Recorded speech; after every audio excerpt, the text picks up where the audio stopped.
views and opinions expressed in this program are those of the participants and do not necessarily reflect the views of BronxNet or the program underwriters. Hello, welcome to the Social Justice Forum. I am Daren Jaime. We thank you for joining us. The Social Justice Forum is that kind of show. It brings you a deeper acknowledgement of some of the issues that are going on in civil rights, in social justice, and also talking about the inequities that many people face, particularly in communities of color. We present multiple points of view, trying to give you a deeper understanding. And then we also want to promote civic engagement. But on this very special show, we've got a civil rights icon and an activist.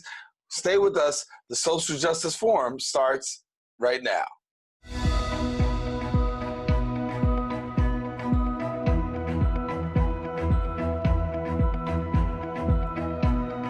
And welcome back. The gruesome struggle for civil rights, racial equality, and justice has plagued communities of color for generations.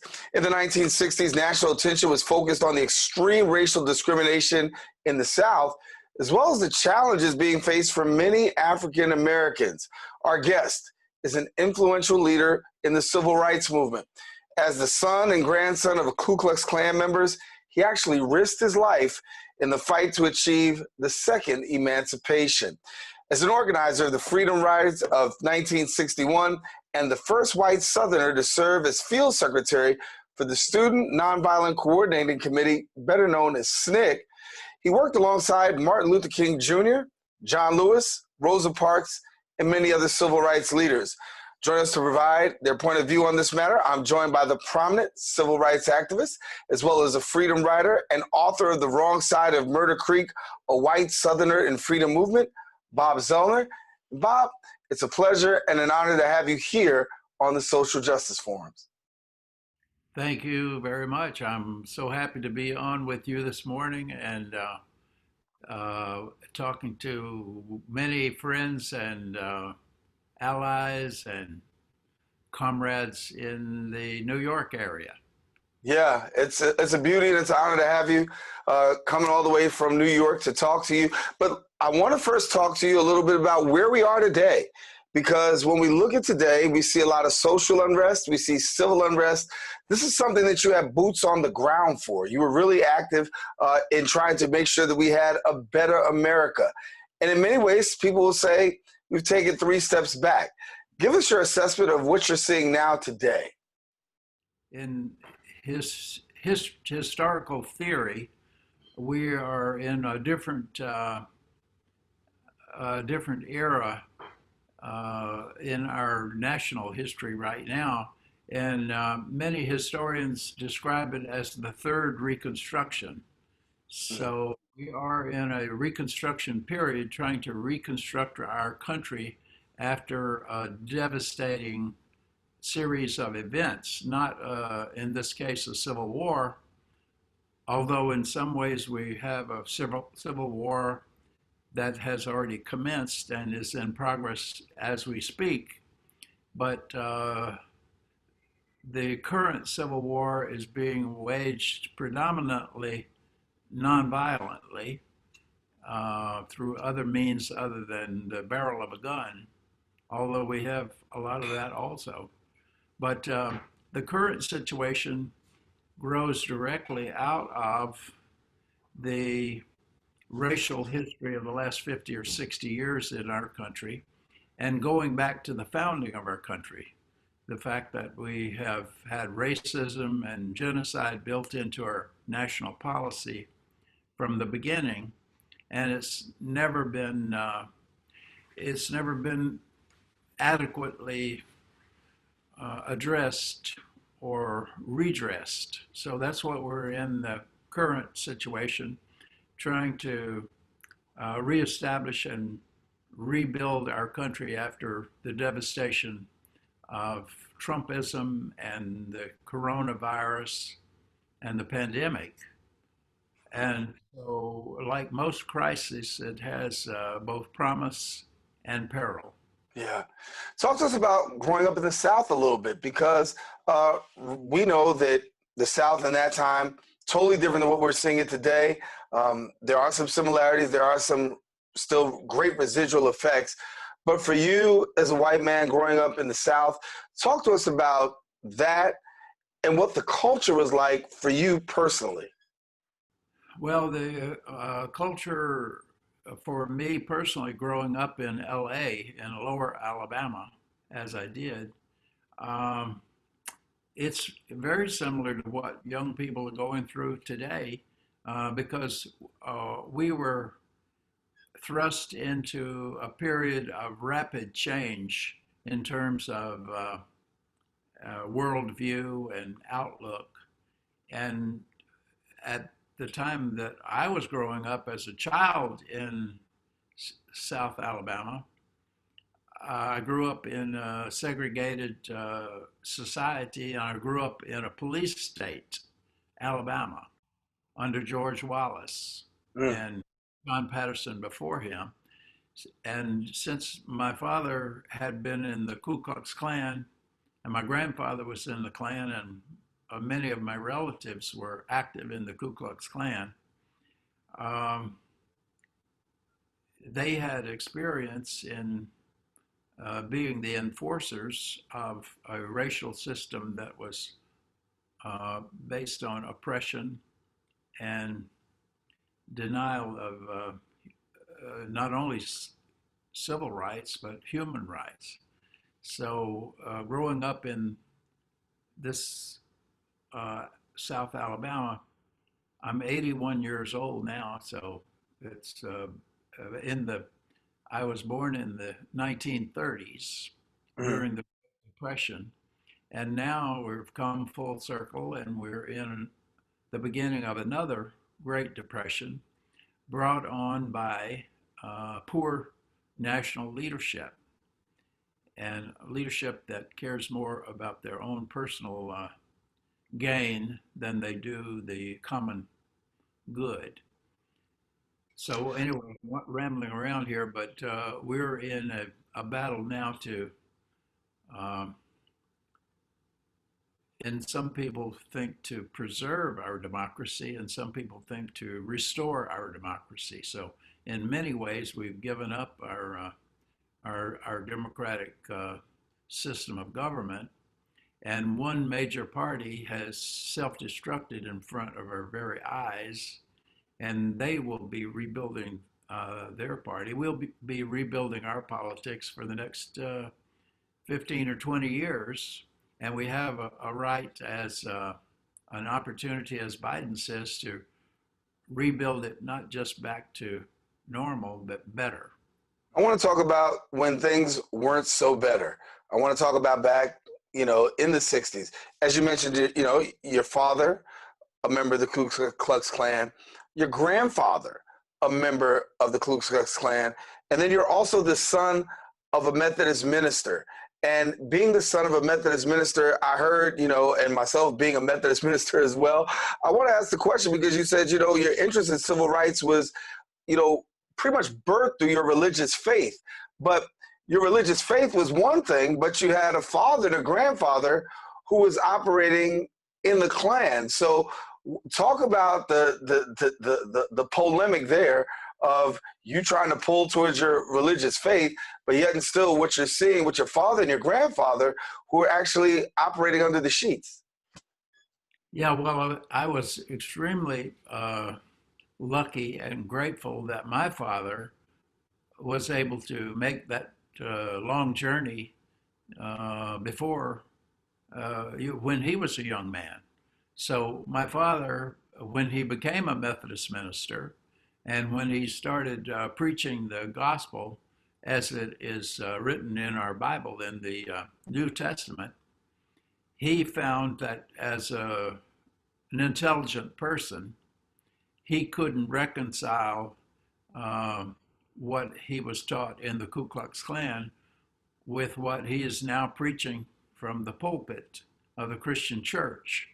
So, and he wanted not to have that schizophrenia. He wanted to be able to preach what he really believed or believe what he was really preaching. So my father was able to break with the Ku Klux Klan. And when he did, his mother and father disowned him And his blood brothers never spoke to him again in his whole life. And as a young person, I didn't understand the extreme hurt that could come to a person to be disowned by their own mother and father. And the only thing I can relate it to today is if an LGBTQ young person comes out to their parents and their parents disown them and reject them. That's got to be one of the most hurtful things that could ever happen. But you had the opportunity to make your own decision and go your own path. You take to civil rights, you become engaged in civil rights, and as a white man becoming equated with a black cause in the 60s, we know it's not popular, we know it's risking your life, but yet and still you were willing to do it. And so you went on and you become the first white field secretary for SNCC. Talk to us about what was your determining factor to say, hey, I'm gonna be involved in this movement. Well, the determining factor for me getting involved in the movement was the people that I was meeting, and I was very lucky because Dad was a Methodist preacher, and I went to Huntington College, which was our church school, for the Alabama West Florida Conference of the Methodist Church. I started college in Montgomery in 1957 after graduating from Murphy High School in Mobile, Alabama, which is right across Mobile Bay from where we're living now in Fairhope. And it was there that I was given an assignment in sociology class to study the racial problem and write a major paper on solutions to the racial problem. And that's when my real education about race in Alabama began, because five of us in the class told our professor that we had done all the research we could do in the library. We read all the books we were needed to read. And now we were going to go and we wanted to interview Dr. Martin Luther King and Mrs. Rosa Parks and Mr. E.D. Nixon, who made the Montgomery bus boycott. And our professor said, "You can't do that." And we said, "Why?" He said, "Because you'll be arrested." And being young sociologists, our sociological imagination was piqued by the idea that we could be arrested doing research for a college paper. So we decided that we would, the five of us, would go, and because you could usually find him in federal court those days in Montgomery. And we told him about our assignment, and the five of us asked if we could attend a nonviolent workshop that was going to be held at Reverend Abernathy's church at the end of the week-long celebration of the victory of the Montgomery bus boycott. And Dr. King said, "You're certainly welcome to come, but you'd better be prepared to be arrested." So we said, "Well, that's what our professor said." And he said, "That's why he's a professor. He knows about these things." So, well, but we told Dr. King, we said, "We don't think that we'll get in trouble because we're not taking sides. We're just writing a paper and we haven't taken sides, and we just are trying to learn about the situation." He said, "Well, you're welcome to come." And so we did. That whole week we went to mass meetings in Montgomery. And then on the weekend, on a Saturday, we all five went to Reverend Abernathy's church, First Baptist Church on Ripley Street in Montgomery, Alabama, for the nonviolent workshop. And there was John Lewis and Diane Nash and a lot of the all of the people who had worked on the Montgomery bus boycott, Dr. King, Mrs. Rosa Parks, Reverend Abernathy, E.D. Nixon. They were all there. And it was an incredible opportunity as a just an undergraduate college student to meet all these people who were already famous in history. And so that was really the beginning of my education. Mhm. But at the end of the workshop, Dr. King came over and said, the the church is surrounded. The police are out there. There's news people out there, and the police have sent word that the five of you will be arrested. And we said, Dr. King, we need to escape. And he kind of laughed and said, well, you remember that little workshop we had that you might be arrested? And we said, well, what we need to do is try to escape because we don't want to get our school in trouble. We don't want to get our parents in trouble. We were very far from being revolutionaries at that time. And Dr. King said, well, okay, I know what I'll do. I will go, I'll go to the front door, and if they all run around to the front, Reverend Abernathy and Mrs. Parks can take you down to the basement. And if they all run around to the front, they can open the back door and you can run for it. So that was basically what happened. But as we were waiting for Dr. King to go out the front door, Mrs. Parks touched me on this left elbow, and she said, Bob, when you students see something wrong, you're going to have to do something about it. You're going to have to take some action. Something is going to happen in front of you someday, and you're going to have to make a choice. And not making a choice is a choice. So you have to take action. And that was my commission in the civil rights movement, because if uh, St. Mrs. Rosa Parks tells you to do something, you better get about the business of doing that as soon as possible. So that was what I did. I joined SNCC, the Student Nonviolent Coordinating Committee. And when you talk about being connected with Rosa Parks, you're giving these legendary names, the Reverend Dr. Martin Luther King Jr., you've got Rosa Parks, you're being led out by Ralph Abernathy trying to avoid arrest. And then there's this young man, John Lewis, who's also there as well. And I know that you and he had done work together. Talk to us about meeting John Lewis and his influence upon you. Well, John Lewis's influence on me was immense, uh, because not only about John Lewis was and is, but we were both from the same area of Alabama. We had been little boys on sharecropper farms, not very far from his family, out from Troy, Alabama. And I was working summers and other times during the year on my Uncle Harvey's sharecropper farm right out from Dothan. And these two farms were probably maybe no more than 20 or 30 miles from each other.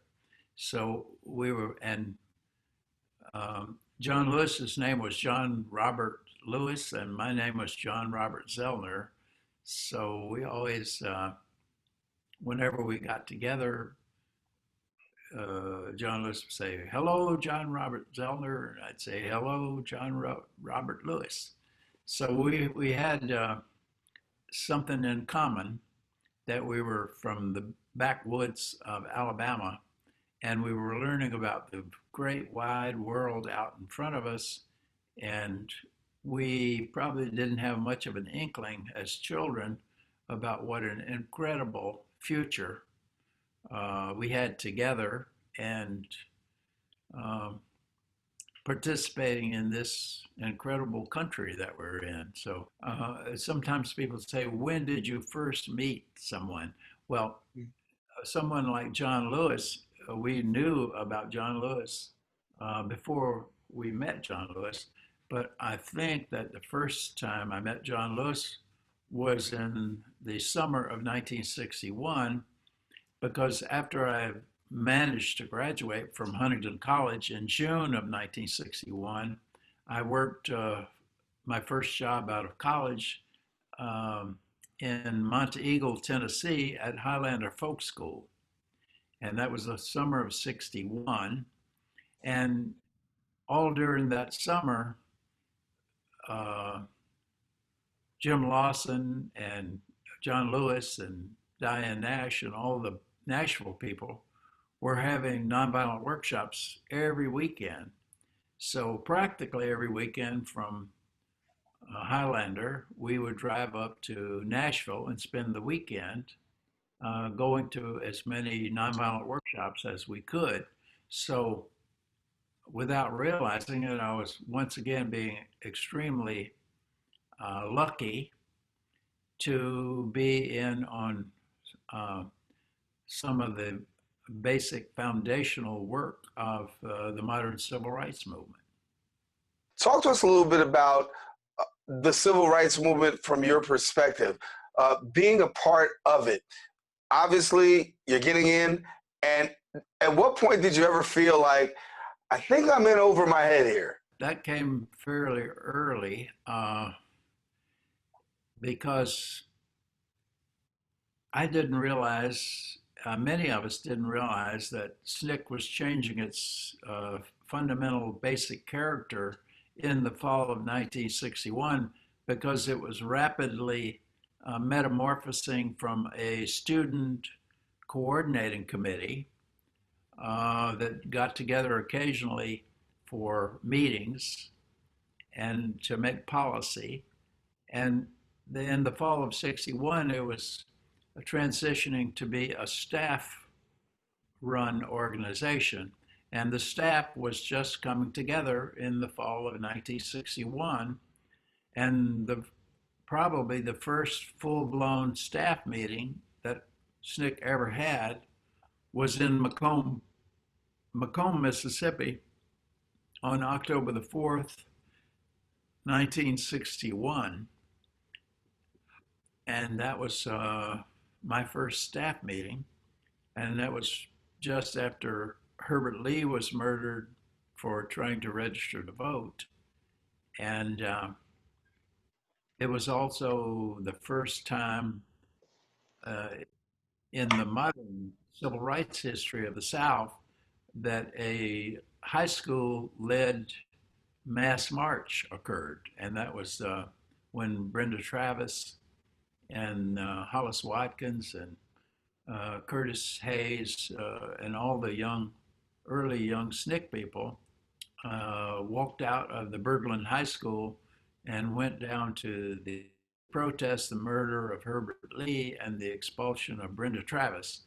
And Brenda Travis was 16 years old when she led that march. So that was an incredible beginning to my work in SNCC. And I thought that maybe I was a little bit in over my head because I was debating with myself whether or not I would go on the march with the high school students. And I was talking to myself and I said, I can't go because I'm supposed to go visit, I'm supposed to travel on white Southern campuses. If I get arrested, I'll never get on any campuses. And if I get arrested, my father might lose his church, and my mother was a school teacher. She might lose her school teaching job. And then I realized that I'm talking to myself. Nobody's telling me to go or not to go. And that was in the SNCC tradition.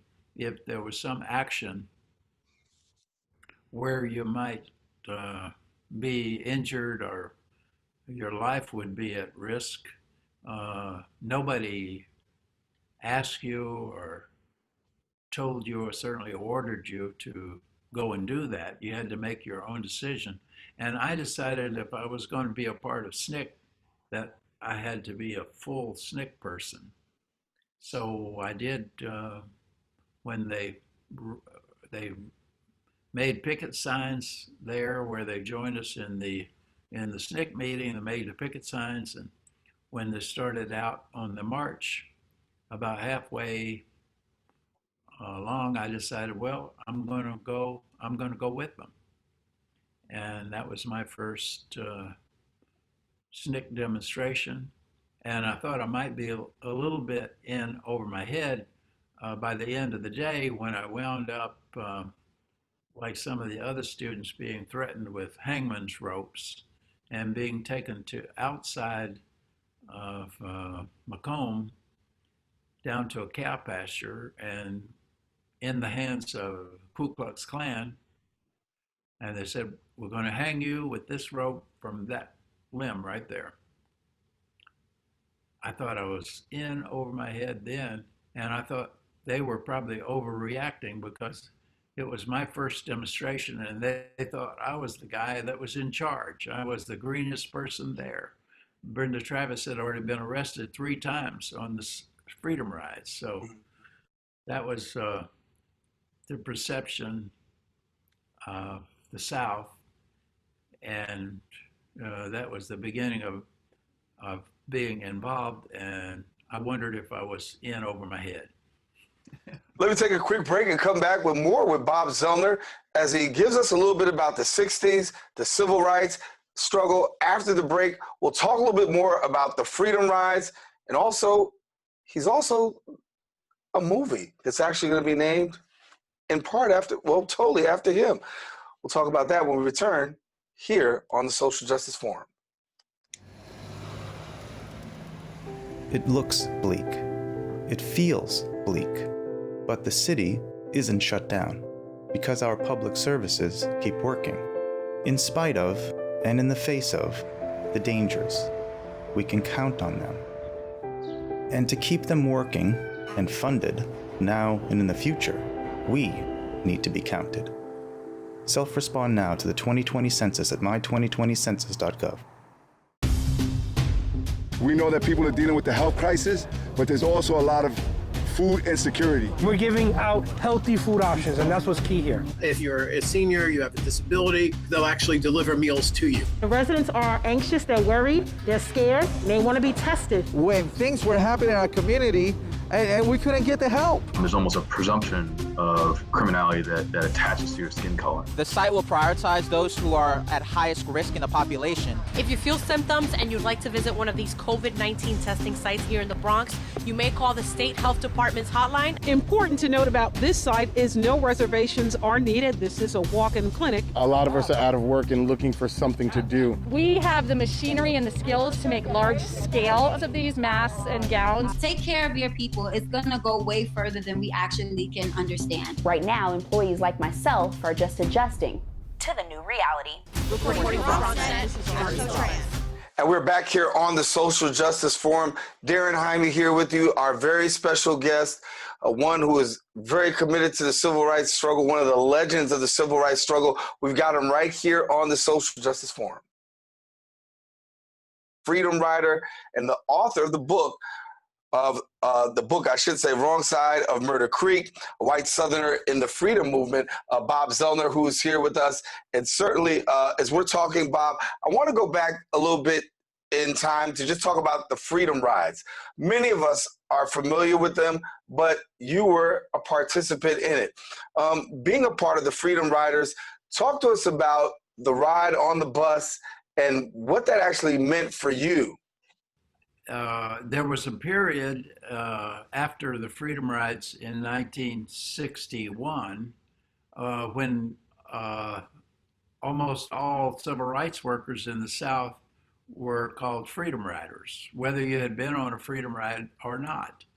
I was very lucky and privileged to be involved somewhat in the first Freedom Ride, and also in the last Freedom Ride. And the Freedom Ride that I went on was not on a bus, but it was on a train. And the train went from Atlanta, Georgia to Albany, Georgia. And that was the time that I was arrested on the Freedom Ride, December the 11th, I believe, 1960. Was it 60? Anyway, I don't remember the date, but Mm-hmm. it was when Dr. King was also in Albany, Georgia, and I think that I and Dr. King and a lot of the other SNCC people were all arrested on the same day, and it was December, so Christmas was coming up, and we all determined that we would stay in jail in Albany, Georgia through Christmas. And that's what I remember about my freedom ride.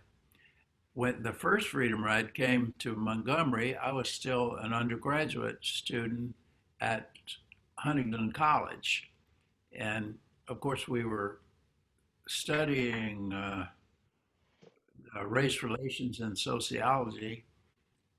And we knew that we were in one of the hot spots of the civil rights movement, so that when the Freedom Ride started and John Lewis and the people from CORE, the Congress of Racial Equality, started the Freedom Ride in Washington, D.C., they were going to ride the buses from Washington, D.C. to New Orleans, Louisiana. And so we were watching the progress of the Freedom Rides from the time they left Washington until the time they arrived in Montgomery, Alabama. So it was amazing to be involved when John Lewis and Jim Zwerg and Susan Wilbur and all of those Freedom Riders, many of them from Nashville, came on the first Freedom Ride bus to Montgomery. And by the time they got to Montgomery, the first bus coming into Alabama was burned in Anniston, Alabama, and they tried to kill all the Freedom Riders. And the second bus had made it into Birmingham, where Bull Connor, in pre-arrangement with the Ku Klux Klan, had allowed the Ku Klux Klan 15 minutes with no police anywhere around to do whatever they wanted to with the Freedom Riders, including killing them. So that was the way the Freedom Ride got to Birmingham. And by the time all of those people survived the burning of the bus and the massacre of the Freedom Riders as they got off the bus in Birmingham, they were too battered and injured to continue. And so there was talk of abandoning the Freedom Ride. And then it was the SNCC students from Nashville, under the leadership of John Lewis and Diane Nash, who decided that no matter what, we could not allow the Freedom Ride to be stopped by violence, because that would send a message to the racists and the haters that all they had to do was to have enough violence when anything happened, and it would stop it. So Diane Nash and John Lewis and the Nashville students decided to write their wills, because they thought they might well be killed, and they would come to Birmingham and take up the Freedom Ride. So they did come to Birmingham. Bull Connor arrested all of them and then took them out of the jail in the middle of the night and drove them back up to Tennessee and put them out on the side of the road. And then, of course, they were able to find a house and get to a telephone, and they called the reserve troops back in Nashville. They came back down and picked them up, took them straight back to Birmingham. How often, let me ask the question, how often for you in all of these struggles, the rides, the activism, did you actually say to yourself, this might be it, my life might be over? You talked about them writing their wills. How many times did you find yourself in a place where you said, this might be my last day on earth? Yeah, in my first demonstration in Macomb. But, you know, at that point, because In my first 36 months of work with SNCC, 6 or 8 of my fellow freedom workers, organizers, were murdered. They were lynched and killed. So anybody that came to work with SNCC in those early days did not expect to have longevity and didn't expect to live very long. And so just by coming to work with SNCC was a commitment that if necessary, you were willing to die. And I found out about that on my very first demonstration in Macomb, Mississippi, because they did take me out. They kidnapped me in Macomb after beating me pretty severely and took me out, I think with the intention of hanging me. And you mentioned the movie that was made from my memoir, The Wrong Side of Murder Creek, and it's called Son of the South. And early on in the movie, there's a scene in Macomb where the Ku Klux Klan is planning to hang me. And that was your very first demonstration. That was my very first demonstration, and I kept thinking they were overreacting because I was so new. And I remember thinking that I was going to have a very short civil rights career. It would last one day. And I was very lucky that I survived that day, and I'm 81 now and hoping for another good 10 years of organizing.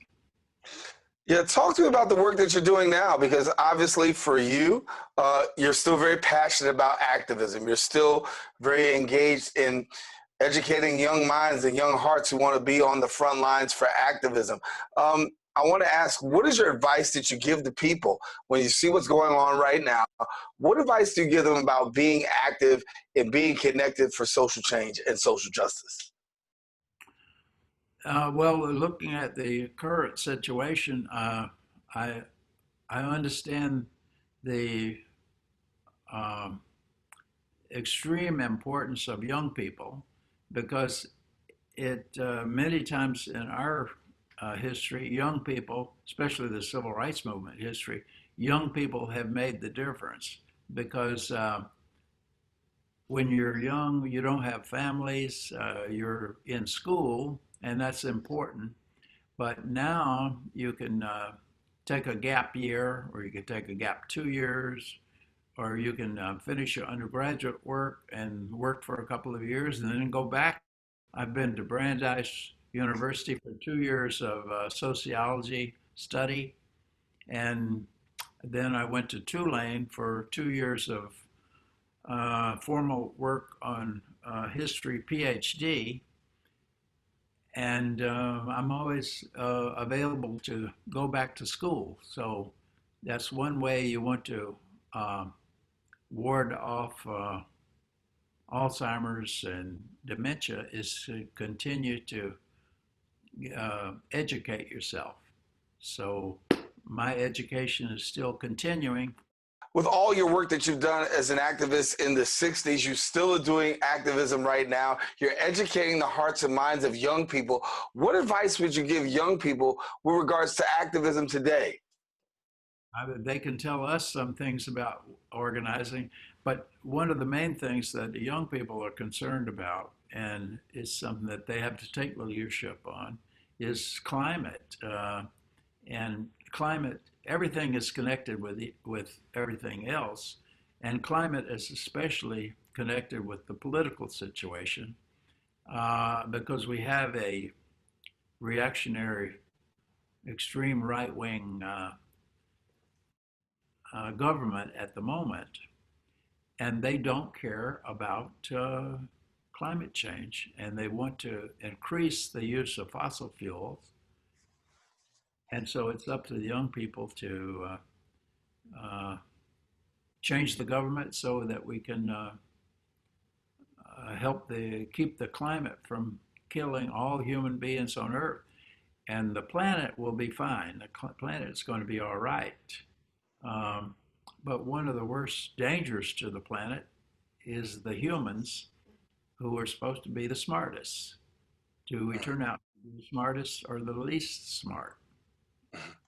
Tell me a little bit about allyship for a moment, because as we said, you know, you're the first white field secretary for SNCC. And back in the day for you, being connected to a movement, a civil rights movement in that moment, wasn't popular. It certainly was life-threatening. You were putting your life on the line. But nowadays, what we're seeing is more allyship from whites, more allyship from others who are really aligning themselves with Black Lives Matter, other movements whatsoever that are promoting both racial justice and also civil rights and human rights. Talk to us about the allyship that you see now, and does it please you? Because back in the 60s, there was allyship, but definitely not at the level, would you say, that we're seeing now? Yes, that's true. We did not see allyship 50 or 60 years ago the way we're seeing it now. And to me, it's a great boost.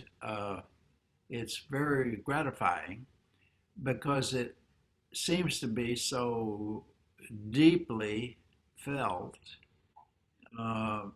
because people were sensitized before the video of George Floyd being deliberately murdered on the street. And just about everybody that saw that video, they came to the conclusion at one point in that 8 minutes of execution that policeman intended to kill that person and would keep the air cut off from George Floyd until he was sure that he was dead. So we saw that, and it's apparently thousands of white people saw it maybe for the first time, that this was a deliberate execution or lynching on the street to make a point. And then they just rose up in incredible numbers. In Mobile, we had ordinary white people making signs, making picket signs, obviously handmade, that said, "White people for Black justice." And here in Fairhope, Alabama, we had a march for George Floyd and Armory Bury. And we expected 25 or 30 people, and 300 or 400 people showed up, including the mayor of the city. And people just turned out and said, "Okay, this is enough. We're going to stop this racism once and for all." And in the period of the Third Reconstruction, that's an incredible army to have, because we're going to have a highly trained and disciplined army to restore our democracy and save our country, because another 4 years, we won't have much country left, I don't think. It'll be so raggedy, it won't be recognized. And sometimes I think, because the United States has masqueraded for so long as the great beacon of freedom and democracy, maybe it's helpful to have our country all of a sudden unmasked and revealed to be monstrous in many, many ways. And we don't like that. We want to fix that and make it better. Yeah. When we talk about who you've been associated with, the Reverend Dr. Martin Luther King, C.T. Vivian, John Lewis, Ralph Abernathy, the names, those are some of the most prominent names, Rosa Parks. But tell us about some of the other people possibly who didn't get the prominence, but definitely did the work that should be recognized today. That's a great question, because one of the things we're trying to do in our training programs with the young people is to hold up the hidden figures, the Mm. people who were tremendously important and courageous and didn't get they don't get the kind of attention that they probably deserve. And,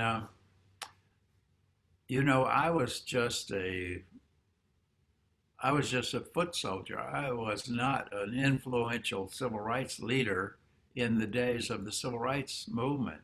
And the only way that I am considered a prominent movement person is that I was always willing to talk to anybody that's writing a book, or a high school student writing a paper, or a college student writing a dissertation. I was always willing to talk to them. And so I wound up in a lot of books. And then people said, oh, this must be an important person. Well, it was only because my name wound up in a lot of books. So with all of those prominent people that I was working with, one of the most unsung of the heroes is James Foreman, who was executive director of SNCC. And one of the reasons is that a lot of people that are not meticulous in their civil rights history, they mix up Jim Foreman and James Farmer. James Farmer was the leader of CORE, the Congress of Racial Equality. And Jim Foreman was an organizational genius who, along with Mrs. Ella Baker, is vastly responsible for the creation of SNCC, the Student Nonviolent Coordinating Committee, that became one of the civil rights organizations. So James Foreman is is considered a hidden figure. And because SNCC was the youth organization, a lot of the old-time historians didn't pay any attention to SNCC because, oh, that's just the young people. And they paid attention to the great people, like Martin Luther King, and especially the men, and they didn't pay attention to young people or women. So there's a lot of hidden figures that in this new interest in the history of the movement, we're holding them up. As a white man, a part of the movement, how were you received? I mean, we know that racism was big, and we know that there was allyship, but certainly a lot of racial tension in that day. How were you received as you began to move about SNCC and do the work in civil rights? Well, yes, I was greeted with a great deal of suspicion in the very beginning, because when I first went to SNCC, I was very fresh out of South Alabama and Huntington College and Montgomery, Alabama. And Jim Foreman, who I was just talking about, being the executive director of SNCC, he had the responsibility for vetting me very early on. So as soon as we got together in Atlanta and started working together, one of the first things that Jim Foreman did was he put a big tape recorder up on the desk, a Wallensack, which was one of those big reel-to-reel tape recorders. He put a microphone in front of me, and he said, "Bob Zellner, I want to know everything about you from the time you were born till right now. And believe me, brother, your story better hold up." So there was a great deal of suspicion. And I think they were trying to figure out, why would J. Edgar Hoover or COINTELPRO or the government try to infiltrate SNCC with a redneck, a peckerwood from way back in the woods? So they couldn't figure out where it was coming from. What does a white cat like you want to do with a black outfit like this? So there was a lot of suspicion. But the way you got any kind of credibility in SNCC was to do what SNCC was doing. So it meant going to Macomb, Mississippi, for a staff meeting after the murder of Herbert Lee, and being willing to put your life on the line in that moment. And it's had a big influence on keeping me honest all these years, because in the very beginning I said, I'm trustworthy, I want to be a good ally, and I don't want to be a good guy for a little while and then just go back to being another privileged white person. So I have tried to stay true to my sisters and brothers in the struggle. Yeah. Let me ask you the question about yourself. After spending your whole life in activism, spending time with some of the great civil rights activists, and then at the same time not ending there but continuing your work, how do you yourself want to be remembered for all that you've done? That's an awful question, because it's not up to me to decide that. It's just up to me to do the best I can do. And we're having a lot of difficulty now because we're just putting up a website. Can I tell them where to go for that? Sure. We're putting up a website, so we're talking about the organizing that we're doing. And it's very difficult to talk about the organizing you're doing and have done without seeming to be boastful and self-promotional. And so that's one of the contradictions in SNCC, because we were trained not to be self-promoting. We were trained to be humble. Foreman did say one thing. He said, take a picture and write it down, write the story. So he said, we have to tell our own story, and that's why we're still spending a lot of time talking about the story about then and now. And I think that the now is probably more important. And if we have anything to offer to the young people, it's a little bit of experience and maybe some wisdom. Although when we were in SNCC, we were the original Black Lives Matter organization, and we didn't trust anybody over 30, and it became a slogan of the youth movement, not to trust any old people, because if they were so good, they would have taken care of these problems already, and we still got the problems, so we don't want to hear from you. Give us a little bit about the wrong side of Murder Creek. I mean, a white Southerner in the freedom movement, that's the book that you wrote. Talk to us about why you felt it was important to write this book. Well, I thought it was important to write the book because I remembered in the back of my head what Jim Foreman said to all the SNCC people: tell the story.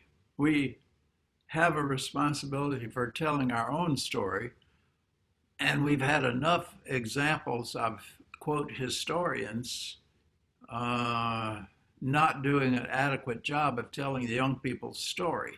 So that's why I wanted to write the book. And I did have good help from Connie Curry and other SNCC people who had experience writing and editing books.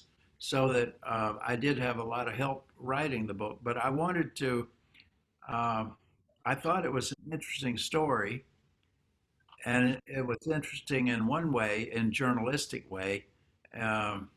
They say dog bites man is not a news story, but if the man bites the dog, maybe that's a news story. So mine was a little bit about the man biting the dog, because I was not expected as a white Southerner coming from a Ku Klux Klan family to get involved in the civil rights movement. So it was that kind of, and I think that's what interested Barry Alexander Brown when he graduated high school in 1968 from Lanier High School in Montgomery, Alabama.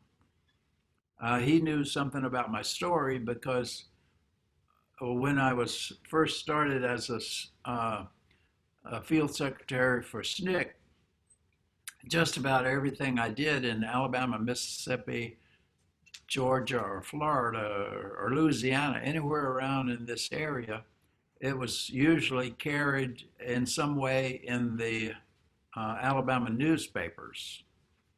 So I had a certain amount of notoriety to ordinary grassroots Southerners. And one thing I found out since the book has come out, and now the movie Son of the South, there's a lot of white Southerners who grew up in Alabama about the same time I did. They're about my age. And I realized that they were, in a sense, they were following me and my activities for many, many years as a kind of a surrogate Southerner to be involved in these things. And they got a vicarious, they participated vicariously through me. And so now, as we're promoting the movie, and it may be played here in Fairhope in an outdoor setting, and it's striking a note. There's a lot of interest in grassroots Southern movement. And before we go, talk to us, you're out promoting right now, and what you're promoting is Son of the South, a movie that's Spike Lee's picked up. We'll be doing that about your life story. And so on one side, you say, hey, you know what do you think about my life? I was just doing my job. I was just a part of a movement. But obviously, for others, it was highly impactful. How does it feel having a movie that's based on your autobiography? A lot of work. It's a lot of work, for one thing, based on the biography, because the biography is continuing. And because we have that first edition of the memoir, and the movie only goes up through about the first 2 chapters of the book.